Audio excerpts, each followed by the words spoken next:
자, 조선의 건국과 통치 체제의 정비, 이제 조선 시대에 대해서 우리가 이제 확인해 볼 겁니다. 자, 먼저 여기 역사 속으로 보면 여기 이제 광화문이라고 돼 있죠. 우리 이제 조선의 이제 정궁 또는 이제 뭐 법궁 뭐 이런 식으로 이제 불러요. 그러니까 경복궁을요. 정식 궁이다. 법으로 정해진 뭐 궁이다. 뭐 이런 의미고. 그러니까 이 경복궁의 이제 그 남쪽에 있는 문이 이제 광화문 입구가 되는 거겠죠. 자, 경복궁 남쪽 정문이다라는 거고요. 이 광화문이요. 자, 세종 때 집현전 학자들이 이제 지었다. 라는 거 여러분이 그냥 참고로 그냥 보고요. 자, 이제 본격적으로 한번 볼게요. 자, 첫 번째 중요한 거는 바로 이 조선이라는 나라의 어떤 이제 건국 과정이 이제 중요합니다. 자, 어, 자, 첫 번째 줄에 보면 자, 위화도 해군을 통해서 정권을 장악한 이성계와 신진사대부는 피폐해진 농민 생활을 안정시키고 자, 부족한 국가 재정을 확보하기 위해서 자, 과전법을 단행했다라는 거예요. 과전법을 이제 시행했다라는 거죠. 자, 그다음에 자, 권문세족과 사원이 소유하고 있던 농장을 혁파하고 신진사대부에게 토지를 나누어 주어서 신진사대부의 경제적 기반을 마련했고요. 자, 그 다음에 한줄 내려와서 고려 왕조를 유지하려는 세력을 제거하고 이성계를 왕으로 추대해서 조선을 건국했다라는 겁니다. 자, 이런 식으로 이제 조선이 건국되었다라는 거죠. 자, 왼쪽에 이제 여기 연표 있죠. 자, 위화도 해군, 그 다음에 과전법을 실시하고, 그 다음에 조선이 건국되고, 그 다음에 2년 있다가 수도를 한양으로 옮겼다라는 겁니다. 자, 자, 두 줄 내려오면, 자, 신진사대부는 성리학을 지배 이념으로 내세우고 유교 정치의 이상적인 모습을 실현하기 위해서 여러 제도와 의례를 마련했는데 결국에는 이 조선이라는 나라는요 이제 어떤 이제 정치 이념은 성리학적 정치 이념이다 라는 걸 우리가 이제 확인할 수가 있는 거고요. 자, 여기 지금 보면은 이 밑에 자 여기가 이제 광화문이고요. 여기가 이제 경복궁이 이렇게 있고요. 자 여기 보면 어때요? 이게 뭐예요? 지금 이제 우리 대통령이 살고 있는 청와대가 보이고요. 여기가 이제 북악산이 되겠습니다. 자, 이 경복궁 같은 경우에는 이제 그 뜻이 큰 복을 누린다. 이런 이제 뜻이다라는 걸 참고로 이제 보고요. 자, 왼쪽에는 여기 태조 이성계의 이제 그 그림이 나와 있는데 왕의 그림을 우리가 뭐라고 해야 하냐면 참고로 어진이라고 얘기해요. 그래서 이성계의 어진이 이렇게 이제 보이고 있고요. 자, 다음 페이지에 넘어가면 자, 이제 한양천도 여기 한번 봐볼게요. 자, 고조선을 계승한다는 뜻에서 나라 이름을 조선이라고 이제 정했고요. 자, 2년 있다가 한양으로 도읍으로 옮겼다라는 겁니다.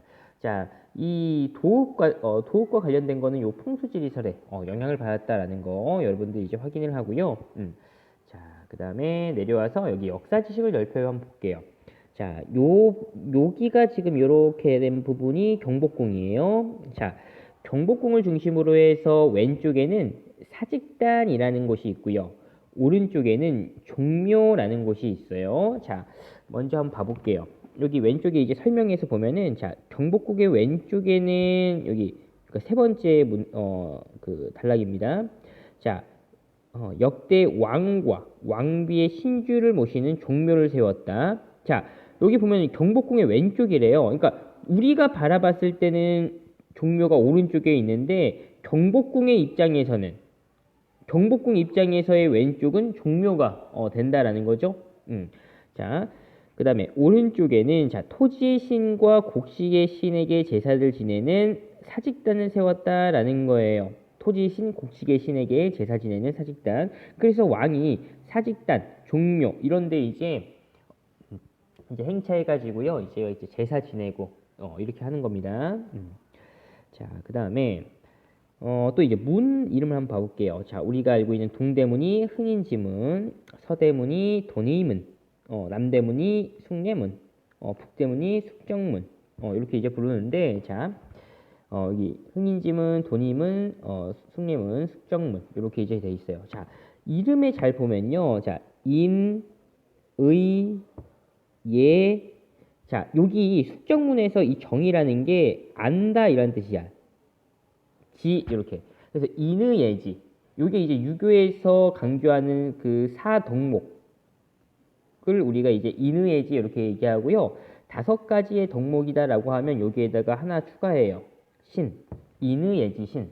자, 이 유교에서 강조하는 이 5개의 이 덕목이 지금 여기 이름에 다 들어가 있어요. 이 한양 안에 이제 그 문에 일단 들어가 있고요. 그다음에 여기 신 같은 경우에는 우리 여기 종묘 쪽에 보면은 뭐가 있냐면 우리 그 새해가 되면 12시 딱 넘어갈 때 TV에서 사람들이 그 어디에 이렇게 모여가지고요. 종 치는 거 우리 보죠? 그 종이 뭐예요? 보신각이에요. 이 보신각의 이 가운데 신이 있죠? 이게 이제 그 신을 의미하는데, 이 보신각이 이제 그 조선에서는 그 시간을 당시에 이제 종을 치면서 이제 알려줬다라는 겁니다. 참고로. 자, 이렇게 이제 확인하고요. 그래서 이렇게 이제 이 유교의 덕목이 이, 그, 다 들어가 있다. 들어가 있다. 그거 여러분들 이제 확인하고요. 자, 이제 넘어가서 이제 조선 초기의 왕들의 업적에 대해서 우리가 이제 확인을 해볼 건데, 우리가 이제 조선이란 나라 같은 경우에는 여러분들이 그 28명의 왕들을 다 기억을 하면 좋다라고 이제 이야기했어요. 자, 먼저 이제 여기 태종이 나옵니다.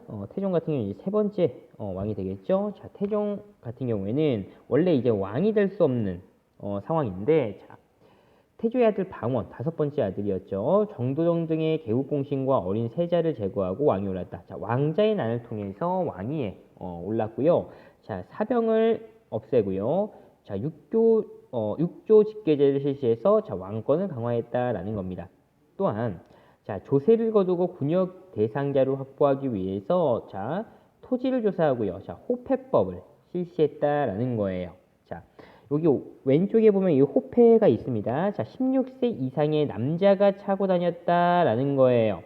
결국에는 이 16세 이상의 남자다. 당시에 이제 세금을 부과하는 계층이다라는 거죠. 자, 그래서 결국에 이제 인구를 조사하는 거예요. 이 호패를 이제 차고 다닌다라는 것 자체가. 그래서 뭐 앞면에는 이름, 출생연도, 과거 합격연도 이런 게 이제 적혀져 있다라는 겁니다. 자, 내려와서 자, 그다음에 이제 세종 한번 봐볼게요. 자, 세종 같은 경우에는 이제 그 태종의 3번째 아들이고요. 이제 왕이 오른 다음에 자, 학문 연구를 위해서 자, 집현전이라는 걸 설치했다라는 거고요. 이거는 이제 학문을 연구하고 또 이제 이런 학자들을 양성하는 그런 이제 기구였고, 자, 훈민 정음을 창제해서 우리 민족의 문화를 발전시켰다. 라는 거 확인하고요. 또 경연을 자주 열었다라고 했어요. 자, 이 경연이라고 하는 거는 이제 신하들이요, 왕에게 이제 어떤 유교적인 어떤 이제 덕목이라든지 정치적인, 그러니까 정치하는 방법들, 그런 내용들을 이제 가르쳐주는 그런 자리를 우리가 경연이라고 얘기했죠. 세자들을 이제 가르치는 거, 그거는 이제 서연이라고 참고로 얘기하고요. 세자들은 이제 서연이고, 왕들은 이제 경연 이렇게 이제 부르는 겁니다. 자, 그 다음에 유능한 정승들을 등용했다. 뭐 황희정승, 뭐 맹사성 이러한 사람들이고요. 자, 그 다음에 유교 정치를 실현하고자 했다. 자, 이렇게 이제 확인하고요. 자, 그 다음에 세종 다음에 이제 문종. 자, 문종 같은 경우는 일찍 이제 돌아가시고 나서 그 다음에 이제 단종이 왕이 올랐는데, 자, 이런 어린 단종을 몰아내고 다시 이제 왕이 오른 사람이 세조가 된다라는 거예요. 그러니까 단종 입장에서는 이 세조가 이제 자기 어떤 이제 작은 아버지인 거죠. 자, 이 작은 아버지에게 이제 왕위를 어떻게 보면 이제 빼앗기게 됐다라는 걸 이제 알 수가 있습니다. 자, 세조 같은 경우에도 결국에는 이제 왕이 될 수 없는 그런 상황인데 1450 이거 1453년 이때가 이제 개유년이에요. 자, 이 개유정난을 통해서 이제 왕위에 올랐다라는 거예요. 그러니까 바로 왕위에는 올라가지는 않고 이제 그 이 난을 통해서 이 조선의 실권을 이제 장악을 한 이후에 이제 추후에 이제 한 2년 정도 있다가 단종을 이제 몰아내고 이제 왕위에 올랐다라는 거예요. 자, 세조는 자, 집현전을 없애고 의정부의 권한을 축소해서 국왕에게 권력을 집중시켰다. 결국에는 이거 자체가 어떻게 돼? 육조 직계제를 이제 이야기하는 걸로 이제 볼 수가 있는 거죠. 자, 그다음에 직전법을 실시했다라는 거예요. 자, 과전법 해가지고요. 이 조선 건국되기 전에 이 신진사대부들이 이제 시행했던 거 있죠, 토지제도. 경기 지방에 이제 한정이 돼 있고요. 이제 일단 관리들에게 땅을 주는데 그게 실질적으로 이제 소유를 하는 가지라고 주는 게 아니라 세금을 거둘 수 있는 권리, 수조권을 준다라는 거죠. 자, 근데 이제 그거를 이제 전직 관리, 현직 관리 다 주게 되는데 이제 지금 이제 세조 때 와서는 경기라는 땅은 한정이 돼 있고요. 줘야 되는 관리들은 계속 늘어나니까 이제 모자란다라는 겁니다. 그래서 이제 현직 관리들에게만 주겠다라고 한 게 이제 직전법 이라는 거 여러분들 이제 확인하고요. 또 이제 세조 같은 경우에는 자, 군사제도를 정비하면서 이제 국방력을 강화시켰다라는 거 참고로 이제 보고요. 자, 그 다음에 이제 예종 다음에 성종 한번 봐볼게요. 자, 성종 같은 경우에는 약간 이제 자기 이제 어떻게 보면은 할아버지, 약간 이제 세종의 느낌이 좀 많이 납니다. 세조 같은 경우에는 이제 태종의 느낌이 좀 이제 많이 나고요. 자, 성종 같은 경우는 자, 집현전을 계승한 홍문관을 설치했다라는 거고요. 이 홍문관에서 경연도 담당했다라는 거예요. 자, 그다음에 자, 조선의 기본 어떤 틀인, 기본 법전, 경국대전을 완성했다라는 거예요. 이 경국대전 같은 경우에는 이제 그 이전에 세조 때부터 이제 편찬되기 시작을 해가지고요. 이 성종 때 완성이 됐다라는 겁니다. 자, 이렇게 이제 잘 확인을 하고요. 자, 유교 중심의 중앙집권적 통치체제를 마련했다. 라는 거 여러분 확인하고요. 자, 밑에 내려오면 역사탐구에 자, 태종의 정책이 있습니다. 자, 혁파. 자, 두 차례 왕제의 날을 통해서 왕위에 오른 태종은 공신과 왕족이 거느린 사병을 혁파하고 군사권을 장악을 했다. 결국 이제 이걸 통해서 사병 혁파를 통해서 왕권을 강화시킬 수 있었다라는 거고요. 자, 그 다음에 이제 육조 직계제를 실시했다라는 거죠. 원래대로라고 하면 이렇게 의정부를 거쳐야 되는데 의정부를 거치지 않고요. 직접 육조에게 명령 내리고 직접 보고를 받겠다. 육조 직계제 시행을 했다라는 겁니다. 자, 이렇게 이제 확인하고요. 자, 이제 넘어가서 자, 이 경국대전에 대해서 우리가 좀 이제 다시 한번 좀 자세하게 볼게요. 자, 우리 조선 중앙 정치의 어떤 기본 틀이라고 하면 의정부 육조 체제인데 그 실질적인 어떤 집행, 실무는 이제 육조에서 하는 거죠. 그래서 이 경국대전이라는 법전도 그 육조에 맞게 나눠져 있어요. 그러니까 이 법이 그래서 담당 그 내용에 따라서 이전, 호전, 예전, 병전, 형전, 공전. 이게 6조 내용이랑 똑같죠? 그래서 요거 6개 전이다. 6전. 요렇게도 이제 불러요. 자, 6조 체제에 맞춰서 6전으로 구성이 돼 있고요. 보통 이제 그 6조에서 하는 업무와 관련된 법 조항이 그대로 이제 따라와요. 자, 이전 같은 경우에는 관리 임명, 인사 담당이죠. 호전, 국가 재정이죠. 세금, 뭐 토지, 막 이런 거. 자, 그다음 예전, 예법, 그다음에 이제 어떤 교육, 외교, 막 이런 거예요. 그래서 교육, 뭐 과거 시험, 뭐 외교, 그다음에 혼인, 뭐 제사, 그러니까 혼인 제사, 예법과 또 관련이 돼 있는 거잖아요. 그래서 이제 예전에 이제 있고요. 병전은 당연히 이제 군사제도고, 자, 형전은 형별, 그다음에 여기에서 형전 같은 게 또 이제 노비와 관련된 게 또 이제 형전에 속해 있다라는 거 참고로 기억을 하고요. 자, 공전 같은 경우에는 도로, 교통, 건축, 이런 이제 공사들입니다. 자, 여기 밑에 보면 자료 4가지가 나옵니다. 1, 2, 3, 4. 자, 여러분들이 이걸 딱 확인을 그러니까 이 자료가 딱 나왔을 때, 이게 경국대전 안에 있는 육전 가운데서 어디에 이제 속해 있구나라는 걸 우리가 파악을 할 수가 있어야 되는데, 자, 이조 병조, 사원부, 사관원 관리 등 권세 있는 집에 친척도 아닌 자가 함부로 드나드는 경우에 자, 장형이나 유배형에 처한다. 형벌과 관련돼 있는 거잖아, 지금. 그러니까 뭐겠어? 형전이다라는 거예요. 자, 그 다음에 백성이 세금으로 낸 세금이죠. 쌀, 곡식 등을 중간에서 가로챈 자는 본인이 죽은 뒤에도 죄를 물어서 그 아내와 자식에게 강제로 받아낼 수 있었다. 자, 호전, 세금과 관련된 내용이니까요. 자, 그다음에 남자는 15세, 여자는 14세가 되어야 혼인하는 것을 허락한다. 아들, 딸의 나이가 13세가 되면 혼인을 정하는 것을 허락한다. 혼인과 관련된 거잖아요. 결국엔 혼인은 예법과 관련된 거죠. 그러니까 어디에 있어요? 예전에 이제 들어가 있다라는 거 확인할 수가 있고요. 자, 그 다음에 여종이 임신을 하면 해산할 때 한 달, 해산한 뒤에 50일을 말미로 준다. 그러니까 지금으로 얘기하면 이거 출산 휴가를 준다는 거예요. 지금도 이제 우리 여성분들 이제 출산하게 되면 뭐 회사 막 이런 데서 어떻게 돼? 출산 휴가 주는 거죠. 근데 이 그 출산 휴가가 이제 조선 시대에도 있었다라는 거고요. 그걸 이제 만든 게 참고로 이제 세종입니다. 자, 그의 남편은 해산한 뒤에 15일 동안 휴가를 준다 이렇게 돼 있어요. 지금 누구에 대해서 관련이 된 거야? 지금 여종. 여종이니까 뭐겠어? 노비와 관련된 거죠? 노비와 관련된 거 형전이다라는 거죠. 자, 이렇게 해서 우리가 경국대전 한번 확인을 해봤고요. 자, 이제 제도사와 관련된 부분이에요.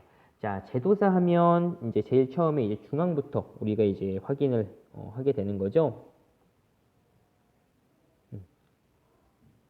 자, 조선의 중앙 정치는 자, 의정부와 육조를 중심으로 운영이 되고요. 자, 의정부에서는 삼정승리 합의를 통해서 국정을 총괄한다라는 거야. 육조는 나라의 어떤 주요한 업무를 맡아서 집행하는 역할을 했다라는 거 여러분들 이제 확인을 하고요.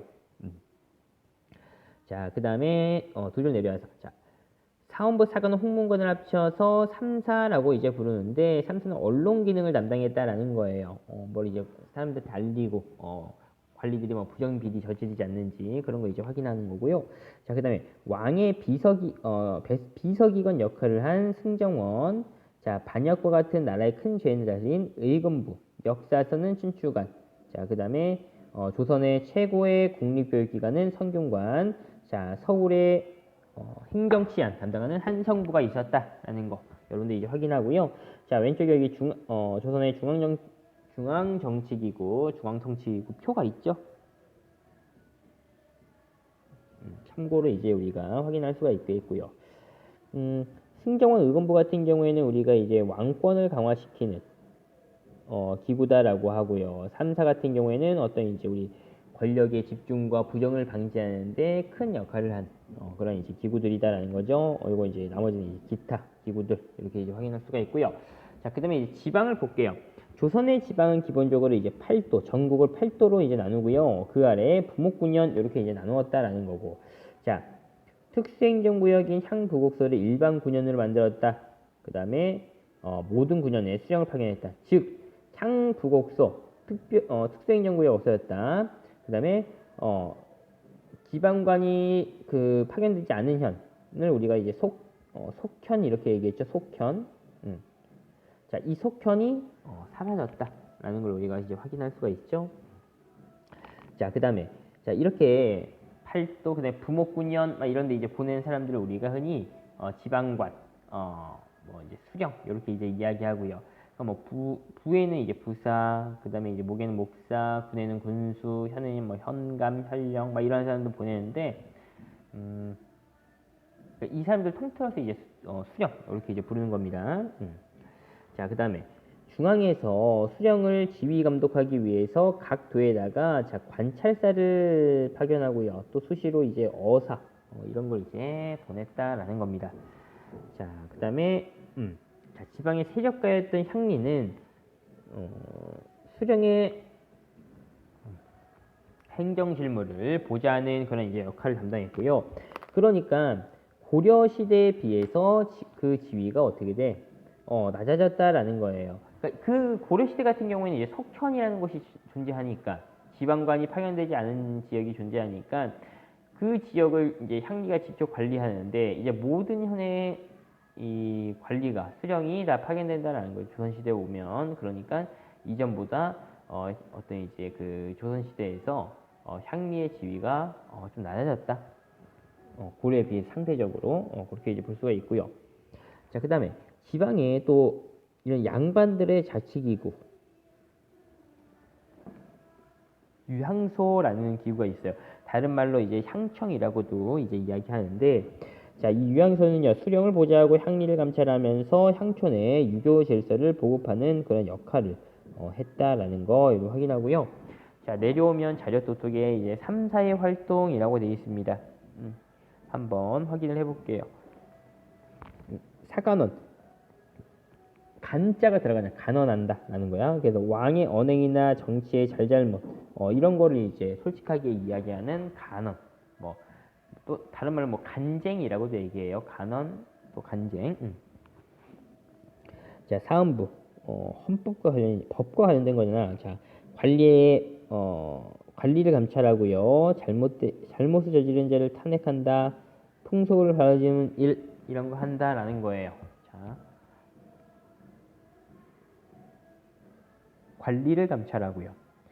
그 다음에 잘못을 저지른 자 탄핵하고요. 풍속을 바로잡는다. 풍속 뭐 줄여서 우리가 이걸 뭐 풍속교화라고 돼요. 풍속교화. 자, 그다음에 홍문관입니다. 아까 이제 경연은 이제 기본인 거고 원래 이제 거의 이제 그 우리 세종이 만들었던 집현전과 이제 하기도 하는데, 자, 서적과 문서를 관리하고 왕의 자문에 응하는 일을 한다 이렇게 돼 있어요. 자, 그래서 두 번째 줄에 보면 국정 운영을 비판하고 관리들의 부정을 살피는 등의 언론 활동을 기본적으로 이 3사에서 모두 담당했다라는 거고요. 세 줄 내려오면 자, 권력의 독점과 부정을 방지하는 데 큰 역할을 미쳤다라는 거예요.